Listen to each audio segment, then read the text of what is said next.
Audiobook Club with Steve Phillips and Matthew Layton. On this episode of Audiobook Club, as the band Pulp released their first new music in 25 years, we joined frontman Jarvis Cocker for a rummage around his attic. Good Pop, Bad Pop. An inventory by Jarvis Cocker. As read by me, Jarvis Cocker. Chapter 1.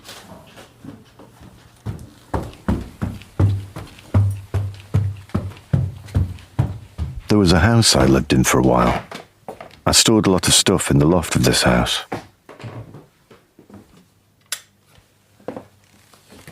When I say stored a lot of stuff, that's really a polite way of saying used it as a skip. Audiobook Club with Steve Phillips and Matthew Layton.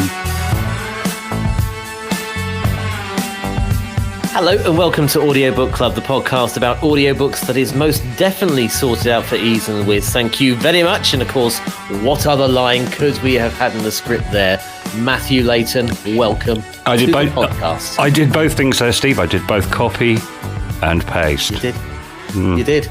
You did, absolutely. By the way, can I put a screeching halt to the podcast in the early seconds and quickly dragging Conclave from our last episode? I think we did a massive disservice to Conclave. Yeah. So before we swing into Jarvis Cocker's attic, let's swing into the Pope's Basilica. Okay. I said at the time, didn't I, that I thought it was like the Da Vinci Code, but without the fun. Yeah. But because I hadn't finished the book, and as I finished the book and the denouement of who the Pope was going to be from this conclave, what a finish! What a finish! That was brilliant. I loved Conclave, and everyone should go and read it. There we go. Okay. I have to confess that actually... Appropriately. Having... Indeed. When was your last one? Thursday. I have to confess that I found myself wanting to get to the finish and find out what the finish was. I predicted who would win, as I think everybody did, but I didn't predict the twist. I love it. This is the first time I've heard, actually, and I was glued to the conclave, as a lot of us were. No one ever talks about who won. Who won the conclave? Who won? Like it's the lottery or the footy. Who was the runner-up? That's the important one. They should announce it in a sense, like get a bit Britain's Got Talent about it, in ascending, descending, reverse order, and then the music. And let's face it. That place, the Vatican, is not short of a dramatic tune or two. We could have had some light organ music going on in the background, and then a flourish at the end as we go da da da da da da da. Robert Prevost, ladies and gentlemen. Chicago's finest. Indeed, there we go. So congratulations to Pope Leo. From all or both of us here at Audiobook Club for whatever that's worth. And yes, definitely. Just as an addendum to our last episode where we didn't give Conclave the most glowing of reviews, go and read it. It's brilliant. Yes, there we go. Right. Pope Leo, quickly, muzzle tough. Yes. I've just got to rummage around in my... You're having a rummage now. I'm looking for the spanner to turn your sensitivity nut to decorum. You're turning my nuts. There'll be a little tiny one. Certainly am. Right, okay, so we pivot now to this week's book. We are casting an ear over Good Pop, Bad Pop. I love what you put in the script here. You just put good cop, bad cop. Fair enough. Did I? Yeah. Sorry. Play on words, but Good Pop, Bad Pop. And I did love that introduction, by the way, where Jarvis does say, by Jarvis Cocker. Yeah. By me, Jarvis Cocker. Love it. It sums up the whole tone of the book and indeed his career, I think. The way he refers to himself within the context of a formal structure with a little bit of a wink. I think that, he does, doesn't he? Yeah, which I think there's a knowing wink, isn't it? It's like we've all been here rummaging through our attic in the quiet moments. Now, Steve, you mentioned the script where I've done some Muzz prompting. I wanted to ask you, first of all, let's set this out properly. Who are Pulp and what do you think of them, Steve? So if you've so Pulp growing up, well, certainly the 90s were my 60s, I guess, and Pulp were really at the forefront of those. It was you know what, the 90s just seemed like a really nice time when you look at the age we're living in now, and when I think about the younger generation growing up and what they're having to kind of live with and how it's affecting them. The 90s was you know, obviously it had its bad points. Of course, looking back now, you wouldn't get away with a lot of the stuff that was going on there, and quite rightly. However, in terms of music, Britpop was just fantastic. Original guitar songs, you know, original bands, amazing lyrics. It really did speak to the generation, and really Pulp were at the forefront of that, and very good of them, I thought, to start back in 1978 to kind of reach that peak in the 90s. They were right there. Common People was absolutely seminal. The video to Common People, I'll never forget watching that on the ITV chart show, and then suddenly Jarvis Cocker pops up in this shopping trolley. It was just brilliant. It was so Pulp were there right throughout the 90s and also beyond. Oh, hold on. You mentioned Common People, the song. This, of course, is the second time that not only Jarvis, but the song Common People have featured on this podcast. Can you remember the first time? To coin a phrase. Very nice. That was an accident. Different class back then. Yay. Now, do we talk about William Shatner? We do, yes. Yeah, you called it exactly. It turns out, contrary to what I thought, you are actually listening while we're making this podcast too. So here's Ben Folds from, I think it was something like our 4th or 5th podcast. I met him in a lobby of a hotel in Adelaide, and here he is, bigging up Mr. Cocker. The word that jumped out at me from that part of it is also a word that I've heard you use in what is undoubtedly my favourite cover version of all time ever. Bitch? No, Tourist. Tourist, right. Yeah. So I only really understood Pulp's Common People when I heard the Shatner version and heard the words independent of it. Right. Seems to me, am I putting too much meaning on a song that reflects your upbringing, or is that just a happy coincidence? Oh, no. I think that song is just probably the most incisive pop song about that particular class divide. Pulp's Common People. Absolutely. Jarvis absolutely nailed it. I think it's his best song. It's just a beautiful song because it's the tourism part is the wonderful part of it. I mean, that's and it's a good way. And I took it. So that's basically Ben Folds saying I grew up in a working class environment. I hate class tourism too. And it's true of the lyrics that they sung about. It really did speak to you. It was very much a reflection of real life and attitudes, and don't get too full of yourself, basically. And their new single that was out recently, Spike Island, was another. It's really a real renaissance for them, I think, over the summer to come, and looking forward to their album. Hold on, going back to Common People for a second, and also, and it comes up about Jarvis's taste, influences, and aesthetics have become a lot clearer, and they're laid out a lot clearer in this book than you would necessarily get from just listening to them in the background on the radio. There's always more to it. In fact, do you know what Spike Island's about?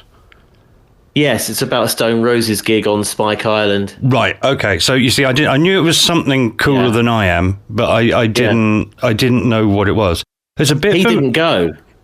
Jarvis Cocker never went to the gig. No, but he I think he got stories. I think he got a story of basically as a DJ there. It's a sequel to Sorted for Ease and Whiz, this new single, Spike Island, because it was to do with people who kept repeating a phrase over and over again, and it stuck in Jarvis Cocker's head, basically. Sorted for Ease and Whiz, this guy kept sort of, I don't know if it might have been the same, I think it was at the same gig, kept asking everyone if they were sorted for Ease and Whiz over and over and over again. And Spike Island comes from the hapless DJ who's trying to get the crowd going by going, Spike Island, come alive, Spike Island, come alive. And that stuck in Jarvis Cocker's head. So that it went in the song. So that's one of the lyrics. It's like, Spike Island, come alive, again. I think it was that anyway. Yeah, so that's where it comes from. You're a huge Pulp fan. In fact, you mentioned that when we were talking about the stuff we've listened to on the BBC in the last week, you made the point that you had listened to BBC Six Music specifically to catch the new song and an interview, didn't you? So you're quite a big fan, and you're into them, aren't you? Well, I'm into them, but I wouldn't say I'm a close fan. I think what it does is it's part of my total malaise in being, very misty-eyed about the past now, and thinking how much nicer it was.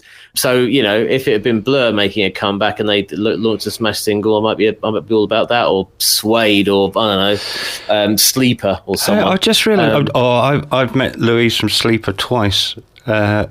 One of our friends actually does a podcast, and I think starring Louise Winner from Sleeper, top poker player as well as rock star and novelist. It's called The Crisis Right, where she interviews people about how they're dealing with a midlife crisis when they were like big in the 90s. I would love to hear that. So I met her twice. I met her after a gig she did in Hamburg. And I went, "Hi, I'm living here in Hamburg, and I really like what you're doing." And she was really nice. She came out and had drinks with the audience after the show. And she did the same, I think it was about 8 years later, in Vancouver. I said, "I remember you. I saw you in Hamburg." And she was very lovely. And at that point, despite your Tommy Cooper impression. At that point, I had to go, "Oh, she's really nice, and she's also beautiful, but I have to go away now because I'm too drunk." There you go. That's very interesting. That's a bad face, sorry.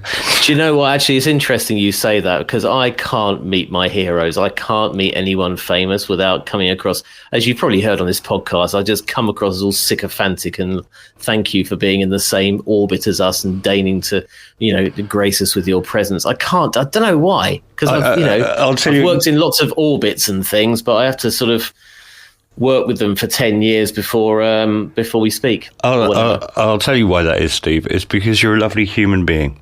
Shall we move? Get this. I'm going to do you. I'm going to do your bit now.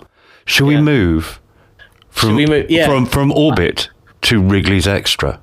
There you go, you see. See how I do that more subtly than you? You just go, "Shut up, Steve, I'm going to say this now." That's basically your shtick. And I go, I think of my segues, do you know what I mean? Can we just, before we do it, can we just do the class thing again? Because thanks for asking how I feel about Pulp. That's really kind of you, as much as I've just said. How do you feel about Pulp, then? Well, do you know what? As a kid who went to a public school, and this was very defiantly a working class point of view, and I sort of felt that it was a party to which I was not invited. And as I say, they were there, they were part of the background, but I have to say that over the years, possibly in the same way as you, I didn't necessarily get it at the time, but they creep up on you, don't they? And it becomes part of the sort of the furniture, it becomes familiar. Same with David Bowie. I've heard so many people rattle on so much about David Bowie, but the first time I heard him when I was 8 years old, it was Let's Dance, and it was a perfectly reasonable pop song. And again, for me, Pulp were part of the time and didn't stand out for me, but over the years, I think I've grown to respect and like them more. And part of that actually was Jarvis's Six Music show, where I started to get what he was on about just by the general subjects that he covered and the way that he spoke. So yes, I like them more now. I think I understand it better. Yeah, I used to love Jarvis Cocker's Jarvis Cocker's Night Shift, where he sort of explored the world of night shift workers and things. That was really good, and I like his delivery as well.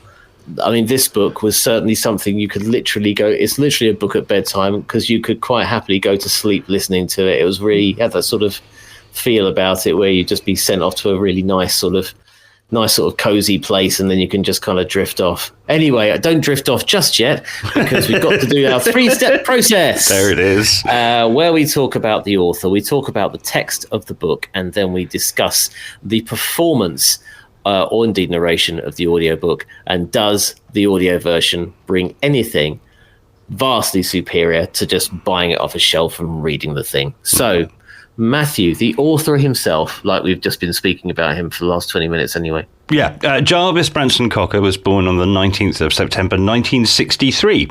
He is an English, it says on Wikipedia, musician. I'd put that in inverted commas a bit.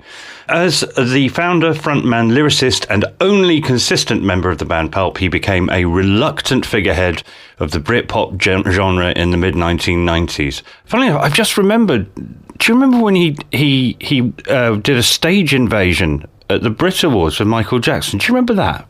Oh, yeah, that's it. Yeah, no, of course. Yeah, Michael Jackson was performing Earth Song, and it was all rather over the top. Jarvis had had a couple of whiskies and jumped up on the stage, danced around a bit, and then kind of got a bit lost and was shown gently off. The audience, yeah. Did he moon the audience? I'd forgotten that. I think he did. I think he got his posterior out. Yeah, and Bob Mortimer got him off of the legal thing. Oh, did he? Yeah, he did. Yeah. Was Bob Mortimer? That's the anecdote, I think. Was Bob Mortimer? The bloke in a pub told you, and it was on the internet. That's two independent sources. It must be true. Sources, yeah, it must be true. There you go. Cocker has also pursued a solo career, and for 7 years he presented the BBC Radio 6 music show Jarvis Cocker's Sunday Service, and he was replaced by Iggy Pop in that slot. So it just shows you the sort of status that he is held in this country. I love the idea of a Sunday Surface, though. There'd be a big doily on it, wouldn't there? Nice sort of lace tablecloth on a Sunday surface. You know what? You're hitting all the marks this week. You're getting everything absolutely right. Doilies, you'd think there might be some doilies somewhere in Jarvis's attic. Yeah.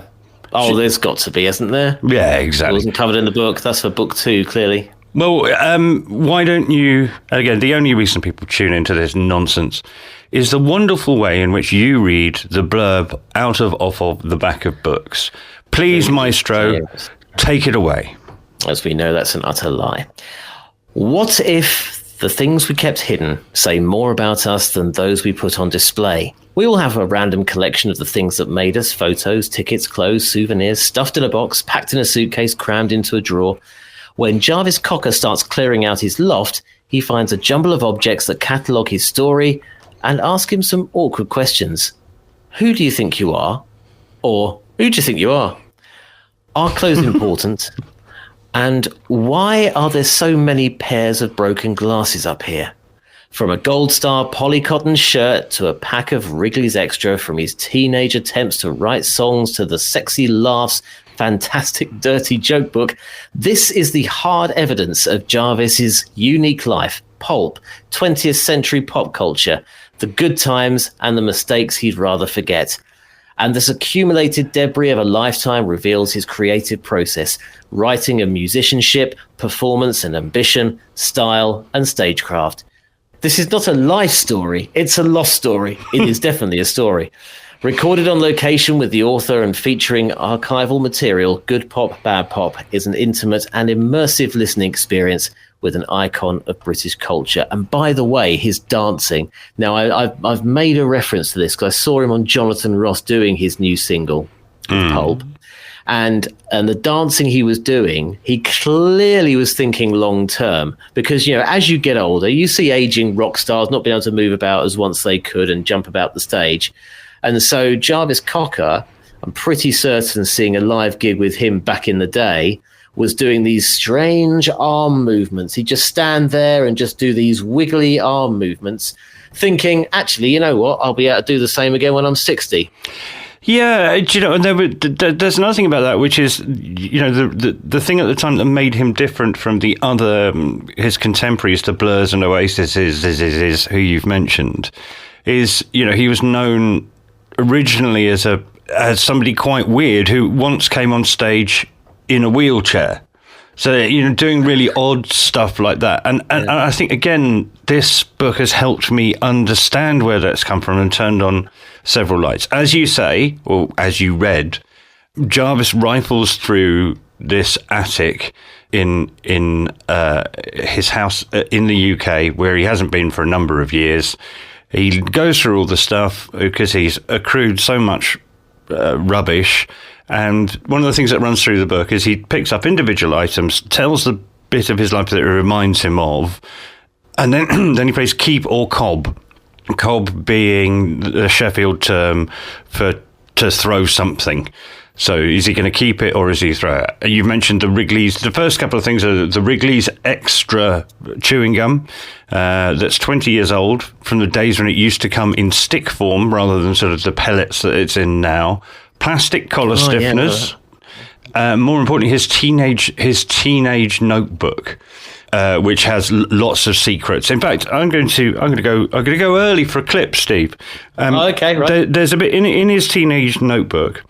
There is a bit where he calls it the Pulp master plan, where 15-year-old Jarvis maps out what it's almost like a political manifesto of what Pulp should be. And I think when we listen to this, you'll hear that I think he managed to stick to it even till today.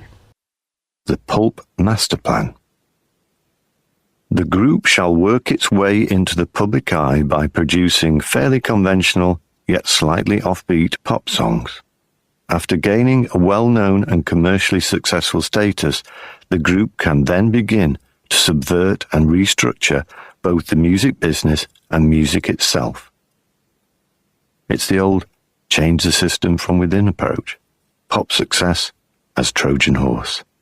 This is my younger self's way of reconciling pop ambitions with my newly found punk ideals. I'm quite impressed. So I think, if you come as far as Spike Island, I think he hasn't managed to change the entirety of music, but other than that, I think he's ticked every box on his list there. Yes. In fact, Steve, just before we came on air, we don't normally what did we have the other day? We had a book that referred us to we had to look at the PDF and look at graph number 14. I think it might have been one of the sleep books that we were reading. But I pointed out to you the PDF that came, the accompanying PDF that came with this book, which I didn't touch while I was listening to the book because I was on buses and carrying shopping and stuff. If you scroll down through that PDF, through past the Sexy Laughs Fantastic Dirty Joke book, which you mentioned before, and it's got a very saucy cover, I think you'll agree, you'll get to the Pulp Master Plan and how it was written in his teenage notebook. Are you laughing at the saucy pictures? I've just got there, yeah. And these are genuine. I mean, I think looking at the PDF just now has again cemented it. It's not particularly. It's not something that I necessarily experienced at the same time, but I quite enjoyed having a little scroll through it. Yeah. What do you think of his handwriting? Well, the way he's written the headline to the Pulp Master Plan, the word "the" and "pulp," well, mainly the word "the," he's almost carrying off a swastika to the H and the E. No, early 20th century political manifestos. That's fine. Yeah. Well, indeed, yes. Yeah. Category A music. The music. Yeah. I mean, this is what. Wow, and then his doodling is really good. It's just like he's good to draw a fist with major record company written on it. Oh yeah, and I think that's meant to be a hatchet or a meat cleaver. In fact, it's meant to be a meat cleaver. Yeah. I'm not actually looking at myself at the moment. So I love this fact he's got a packet of Venus Perfect pencils. Well, this is interesting because there are loads of things that come up, and that's not one that I recognised. But the brand names that come up include Rose's Lime Juice, which I agree with him is minging. I think he had a label from a Rose's Lime Juice. Do you remember Cusson's Imperial Leather Soap, Steve? Well, we often talked to you at university during the time of Pulp, actually, was there, how good a band, I was discussing with my friend Will at the time, how good a name for a band Imperial Leather was. Yeah. An aging rock band called Imperial Leather, there you go. No, these were supposedly luxury soaps, weren't they, that sort of referred to the Imperial Leather. Yeah. Did you have a bar of this soap ever? Loads. Yeah, it was my dad's. Did you have a magnet attached to it? Oh, yeah. Do you remember this? Where actually you could attach, there was it was at the bottom. Embedded. It was a little round one embedded in the bottom. And you would attach it to the corresponding thing on your sink. And it was just, I mean, I used to love going around. I couldn't wait to go with my grandparents to wash my hands because they had a magnetic soap. It didn't smell very nice, though, did it? Dreadful. It wasn't a fragrant soap. It was sort of it smelled of the Empire, basically, I think. And then there's Marmite as well. Way down. And all of these things are quintessentially British, of questionable quality. But it's really weird the way he sort of hoovers up all of these brand names and the images they're meant to present. And you go, oh, yeah, I suppose that is part of what Pulp does, if you see what I mean. Yeah. And as part of that, so he says at one point, the aesthetic has to be achievable. So just come from punk. People didn't wear shiny suits on stage or what am I thinking of? What are they called? What do country and western singers wear, Steve? Rhinestones. That's what they wear. Is that what it is? Right. Okay. Rhinestones with shirts and tassels. Shirts with rhinestones and tassels. It's not about that. Pulp was about NHS glasses and a duffel coat. And quite soon we get to the first shirt he ever bought in a jumble sale. And he's basically saying that, you know, where other people are dressing in fancy, expensive clothes, he really likes a jumble sale. Yeah. Normal shops now seemed boring in comparison to jumble sales. Everything just hanging there meekly on a clothes rail. You didn't have to fight a gang of old women to get what you wanted. Pretty tame. And where were the refreshments? Tea was available at a very reasonable price at a jumble sale. And homemade cake. It was a scene, a complete day out, for £1 or so. And kind of when you look at that in the context of listening to a Pulp song, again, it's your thing about the comfort of what is now the past, isn't it? It's very English and very specific and very weird. But at the same time, I get all of those references. Yeah, completely. And also, I've just found his picture of the Cousins Imperial leather soap, and I reckon that is a magnet. There's packing a magnet. Is it? It's been worn away. Yeah, I think the sort of if you have got the accompanying piece, this is a bit niche, by the way. First of all, if you have recently downloaded the book "Good Pop, Bad Pop" by Jarvis Cocker, released quite a few years ago, or 2022, not too many years ago, go to the accompanying PDF. Then about, I think it's towards the end. There is the picture of the Cousins Imperial leather soap, and I think that's a magnet. Jarvis, you won't be listening. But can I just say that this is great. So the PDF itself is quite shambolic. It's kind of in A4, and then at the beginning it says Jarvis Cocker, Good Pop, Bad Pop, an inventory designed by Julian House. Well, frankly. Would you say that's designed? Or, I mean, maybe it's a really clever subversive statement against PowerPoint. But what they seem to have done is got an A4 Word document and stuck a photo on each page. Yeah. Would that be fair? Yes. Okay. That's exactly what's happening here. I wouldn't. But I wouldn't necessarily want, if I'd done that, I wouldn't necessarily credit myself with the designer of it front and centre. Well, I mean, the only thing I can think where some designs happened is that it might be the order of the photos. No, that's the order in the book. I wasn't expecting the loft to have a yellow door. That was nice. Nice entrance, by the way. Yeah, that's the sort of loft entrance I'd like. Let's face it. You look at that loft entrance he's got. I mean, basically, and we know what lofts are really like. It's an awkward ladder. If you've got a built-in ladder, usually it's just like a precarious ladder up against the rules. So you're chipping your paintwork before you even get up there. And then the blooming thing's jammed or it won't come up. The loft door won't happen. Then it's covered in loads of fiberglass. And it's just, it's not a pleasant experience. The last thing I would be doing if I went up to my loft would be to write an audiobook. I loved it when my dad used to. So we had a loft that was house built in the 1960s, and you had to get a stick to open up the hatch in the ceiling. Oh, yes, and then you yeah. turn the stick round the other way and push up against a death trap of a folding aluminium ladder that would come down at an angle. I was used to get really excited as a kid. My attic, of course, now that I'm doing slightly better in life, do you know what's in my attic? I don't know if you can disclose what's in your attic. Fucking Narnia. Wow, that conjures up an image. I don't think that's what Lewis Carroll had in mind. You just made the words fawn porn come into my head. Next slide. Link. There's a link in the show notes. I wanted to have the top half of a muscular man and the bottom half of a goat. Okay, right. Yes. Enough. Okay, right. So. Oh, now it was a girl like that. The once. audiobook. What do you think about the audiobook production? I don't. I'm not going to bother, Steve. I'll let you do it. What do you think of the audiobook production?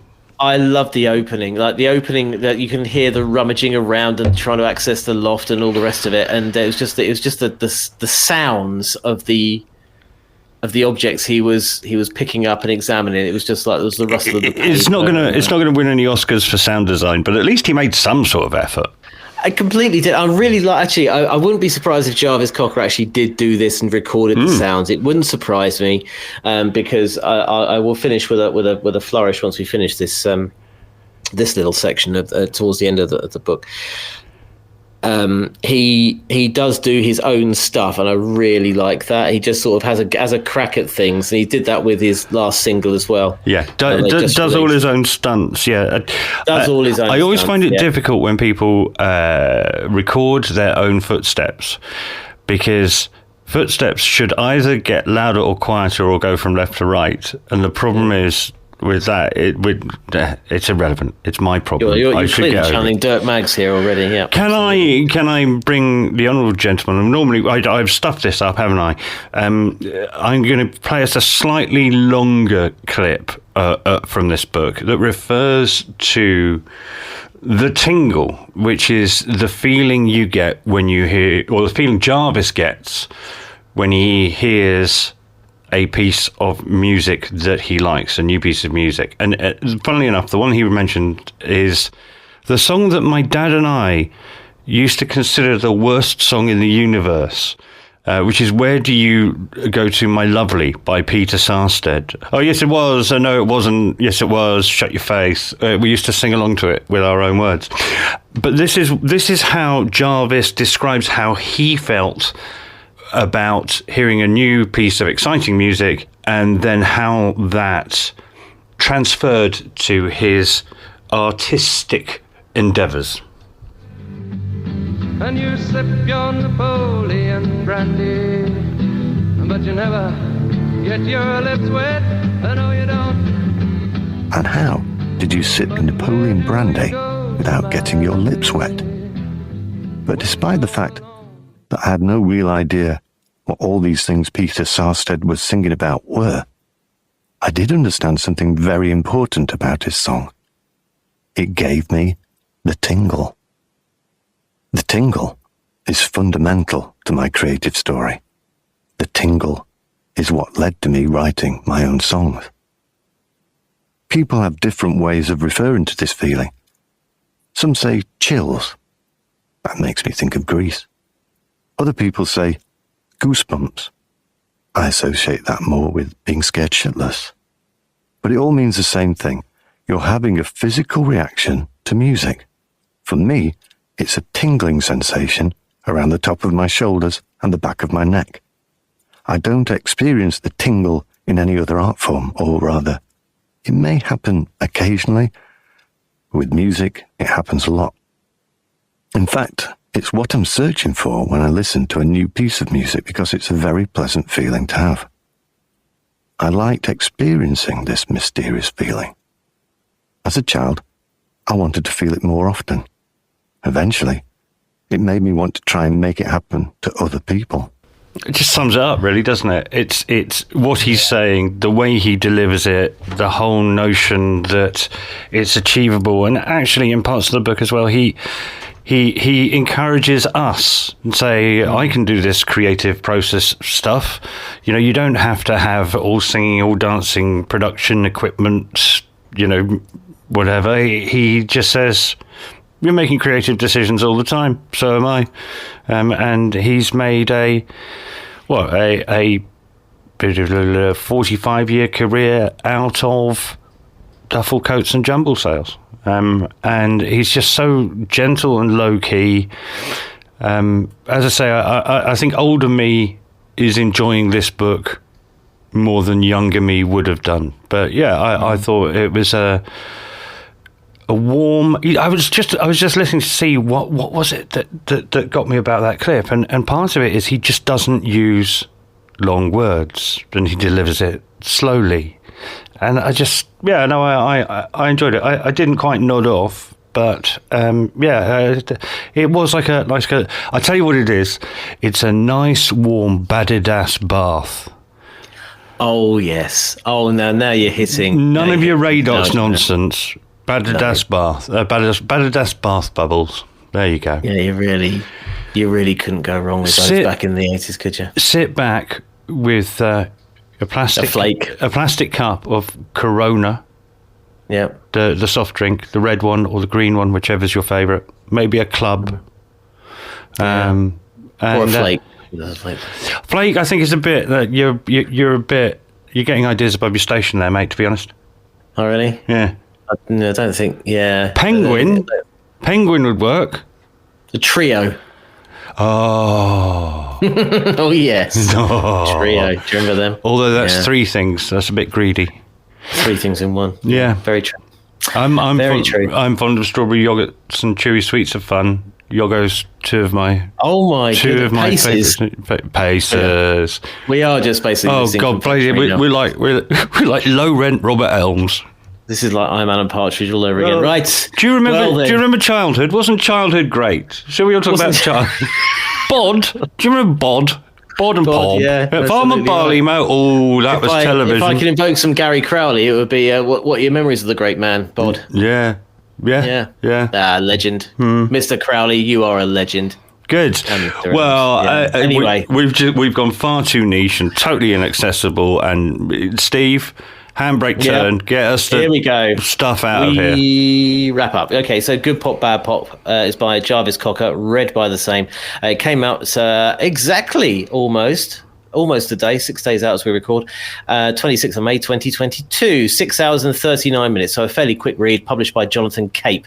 Now then, before we go into next week's book, I have a couple of extra notes from the margin I've quickly added in there that I really wanted to sort of cover, because we should cover this. This is a headline thing we should have done at the start, basically, but we like to break all conventions by forgetting that and then remembering towards the end to quickly mention it. Shambles! So basically, and the big news is, because we've always discussed this, AI narrators, and it's finally happened. Let's face it, as soon as AI could make noises with mouths, Audible would have been going, right, how do we get AI narrators in to, undercut, real voice artists?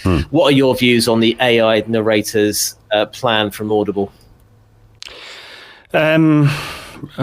Should I get an AI to speak your words for you? Do you know what? You probably could. I heard one today. So the makers of Fortnite are being sued by the American Actors Union because they have put an AI, James Earl Jones as Darth Vader, into one of their games. And the thing I heard it say was, I think pineapple on a pizza is an abomination. No.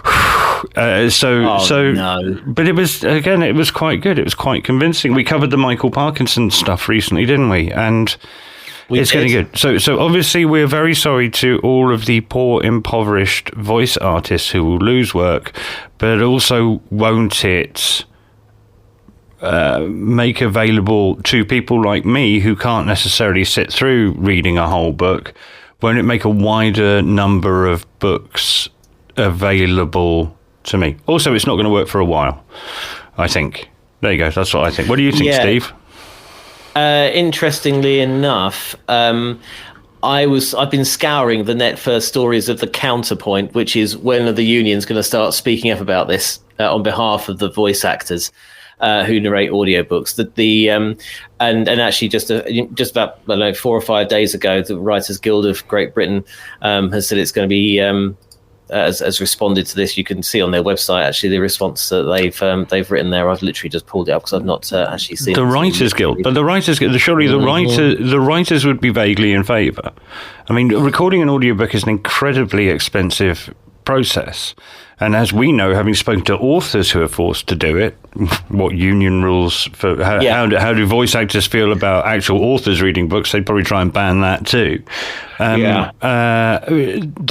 a little while, there will be a difference in quality. I think that the interesting thing that you and I always say about producing radio is you've done a good job if nobody notices you're there. But if you slip up and make one mistake, the one that always sticks with me, still angry about it, is somebody was a voice artist read out that the character was driving an American car, a Camaro, and as opposed to a Camaro. And you know what? Some people wouldn't even notice that.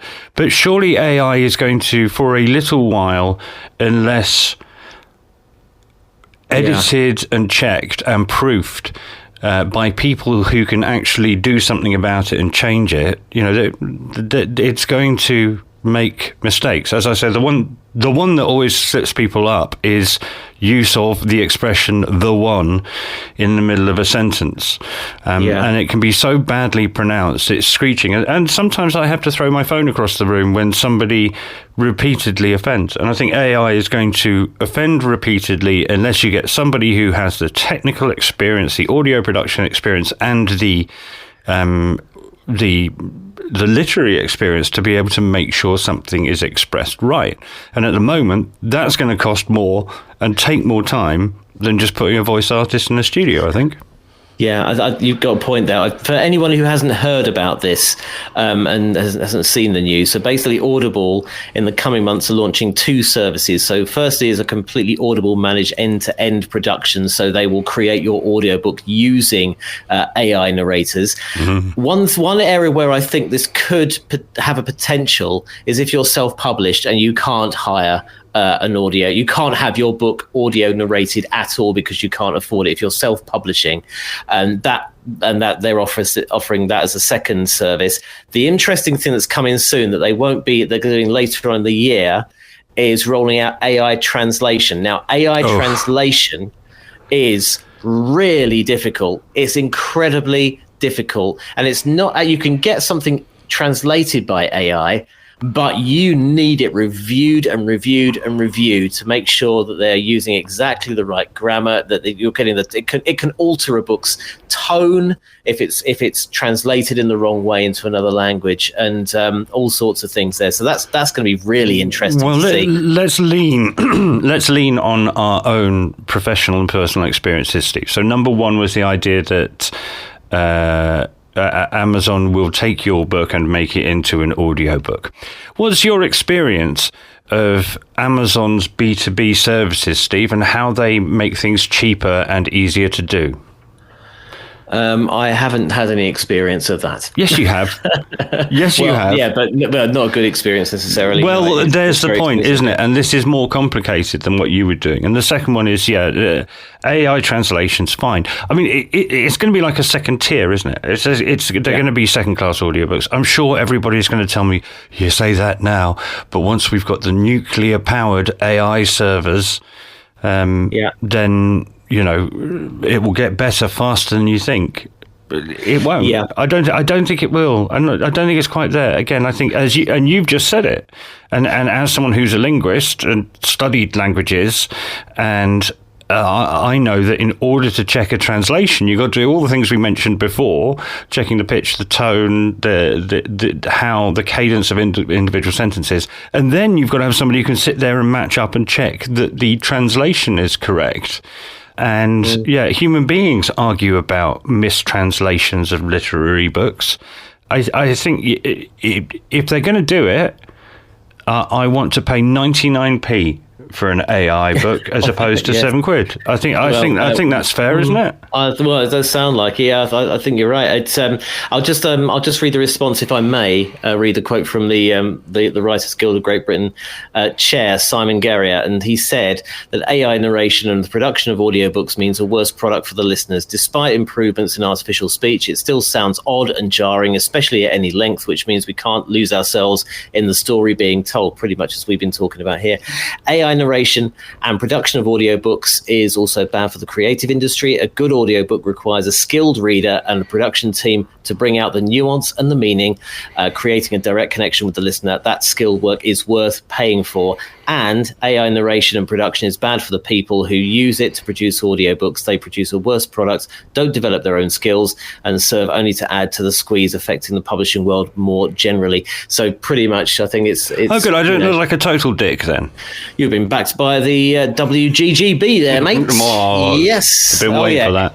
Everybody out. Everybody out. I'm going to the podcast show this week. I'll see if I can find somebody from Audible to have a conversation with us. Have a chat, yeah. Oh, glad you're going there. Yeah, have a nice time. I've got one more note for the margin, by the way, before I... Hold on, let me check. I've got a confession. 46 minutes? Go on, what's your confession? I'll make it a very quick confession, but I'm going to show you this on camera. Oh, hold on. For the benefit of listeners. You know I don't look at the camber for obvious reasons. Yeah, but there you go. What have you got? Oh, it's gone dark in your room. Yeah, it's gone very dark, but I have been... Show me again. I have been... It looks like a penguin. That's a heavy book. It's a heavy penguin paperback. Is it a penguin? It's got the orange and cream colours of penguin. Not quite. What's it say? But okay.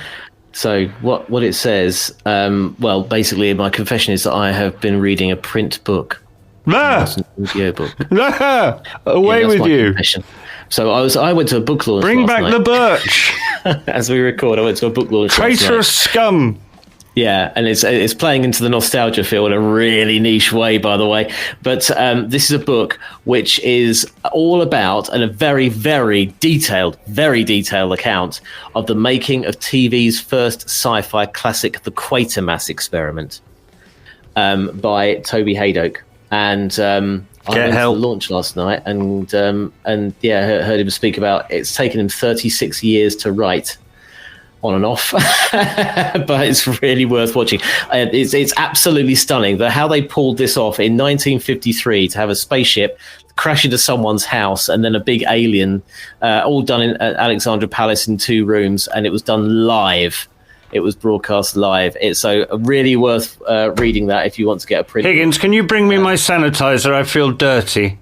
Well, I did actually ask him if he's going to do an audiobook, so I said, maybe come on when that's get the AI to do it, mate. That's from 10 Acre Films, yeah, so I recommend that. Anyway, that's the end of confession. I think next week, are you on the wrong podcast? I think I am. I think you've stepped out of lane there, mate. Yeah, we should do a regular book podcast. Like the world needs more of those. Next week is a blank line. It is a blank line. So here's the news. And I have been on the Audible app, and it's interesting. It's not just new titles that come out that change the way we experience audiobooks. And I have been in the Audible Originals section, and it has made it much easier to find high-quality dramas recorded, quite a few of them in the States, but in many fictional genres in particular. And what I'm going to do is run through that experience and also have a look about how that changes. Look, as you and I know from trying to promote this podcast, the internet is a difficult place because it's a visual medium to promote audio products. So they've shuffled something around. I guess that might be because their monopoly might be crumbling a little bit as Spotify, etc., move into the audiobook space. But there's some really good stuff. And I think the week after that, Steve, you'll be glad to hear Adam Buxton's got a new book out.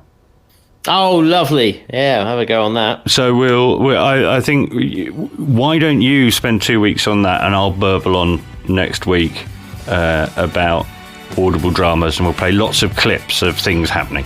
Well, sounds good to me. Sounds good. Okay, well, if you've been listening to Good Pop, Bad Pop by Jarvis Cocker, Let us know what you thought. The hashtag is Audiobook Club. We are on Instagram and Blue Sky. At Audiobook Show is the name. You can subscribe. Please do subscribe to our podcast. Please, for the love of God, subscribe to our podcast. Don't want to come across as too desperate, because we never ever do that. We've been going for 5 years. Never sort of really promoted the show. So yes, yes, we're available on most outlets and some bad ones as well. So you can pretty much get us out of the bin outside the newsagents. Pretty much. That is Audiobook Club for this week. Matt, it's been a pleasure as ever. Lovely to see you, Steve. How should we say goodbye this week? Okay, listen, I'm going to try and say goodbye into a microphone. Let's see how it goes. Okay, goodbye, everybody. Go on. Not doing it, can't do it. Ta-da. Audiobook Club with Steve Phillips and Matthew Layton.